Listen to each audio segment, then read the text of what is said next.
اپنی اپنی پڑی رہے، بلکہ الا الذین آمنوا وعملوا الصالحات وتواصوا بالحق، پھر اس کے بعد حق کی وصیت کرنا ہے، تلقین کرنی ہے، ایک ایک آدمی کو پکڑنا ہے، گھروں پر جانا ہے، کنڈیاں بجانی ہیں، اصلاح کرنی ہے۔ اگر خود نمازی بن گئے تو اب اس کی فکر ہو کہ میرے گھر میں سب نمازی ہو جائے،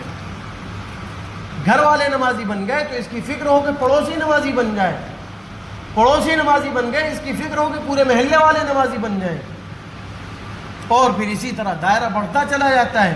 کہ جب آپ کے گھر والے، آپ پہلے خود نیک عمل کرنے والے بن جائیں، اس کے بعد گھر والوں کی اصلاح کر دیں، اس کے بعد پڑوسیوں کی اصلاح کر دیں، پھر محلے والوں کی اصلاح کر دیں، پھر گاؤں والوں کی اصلاح کر دیں، اور پھر یہ اسی طرح دائرہ بڑھتا چلا جاتا ہے۔ تو اللہ تبارک و تعالیٰ یہ فرما رہا ہے کہ حق کی تلقین کرنا ہے، کھلے عام، کھلے بندو،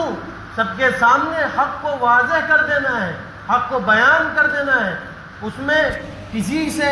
ڈرنے کی اور کسی کو بڑا ماننے کی اور کسی کے شر سے بچنے کے لیے اپنے آپ کو چھپا لینے کی یا حق کو چھپا لینے کی کوئی ضرورت نہیں۔ اسی لیے کہا گیا کہ جب آدمی حق کی تلقین کرے گا، بے نمازی کو نماز کے لیے کہے گا، گالی گلوچ کرنے والوں کو گالی سے روکے گا، اور برے عمل کرنے والوں کو برے عمل سے روکے گا، شرابی کو شراب سے روکے گا، تو کیا ہوگا کہ وہ آپ سے لڑیں گے، آپ کو برا بھلا کہیں گے، آپ سے مزاحمت کریں گے، آپ کے خلاف کھڑے ہو جائیں گے، جیسا انبیاء کے ساتھ ہوتا تھا کہ جب انبیاء حق کی تلقین کرتے تھے اور کہتے تھے کہ آ جاؤ لا الہ الا اللہ کہہ دو، کامیاب ہو جاؤ گے، تو کیا ہوتا تھا کہ قوم کے بڑے اور سردار اکٹھے ہو جاتے تھے انبیاء کے خلاف۔ کیوں؟ کیونکہ وہ حق کی تلقین کر رہے تھے، حق کی آواز لگا رہے تھے۔ تو جب بھی کوئی شخص حق کے پیغام کو لے کر کھڑا ہوگا تو یہ ضروری بات ہے کہ لوگ اس کے خلاف آئیں گے۔ اسی لیے کیا کہا جا رہا ہے وَتَوَاصَوْا بِالصَّبْرِ، حق کی تلقین کے بعد جو آزمائشیں، مصیبتیں آئیں اس پر پھر صبر بھی کرنا ہے اور صبر کی تلقین کرنی ہے، کیونکہ جب حق بیان ہوگا تو پھر پتھر برسائے جائیں گے۔ جب نبی نکلتے تھے حق کی تلقین کے لیے اور لوگوں کو سمجھانے کے لیے تو لوگ پتھر برساتے تھے۔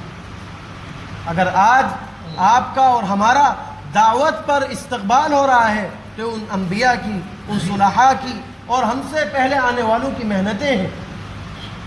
بتائیے اس مسجد میں اتنا بڑا مجمع ماشاءاللہ موجود ہے، کتنے ہم میں سے ایسے ہیں جنہوں نے کسی کو دین کی دعوت دی ہو اور اس پر اسے پتھر برسائے گئے ہوں؟ کتنے ایسے ہیں جنہیں دھتکارا کیا ہو؟ کتنے ایسے ہیں جن کے ساتھ گالی گلوچ کی گئی ہو؟ اگر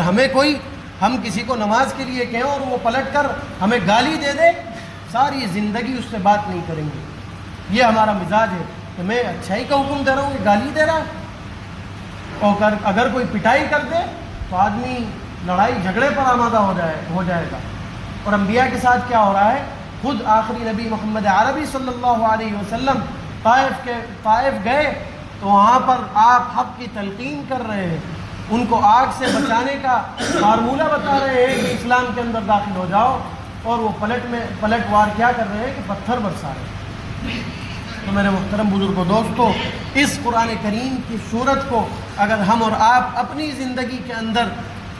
جیسا اللہ تبارک و تعالیٰ چاہتا ہے ایسا اتار لیں تو ہماری زندگی مثالی زندگی بن جائے گی، پوری بستی کی زندگی مثالی ہو جائے گی۔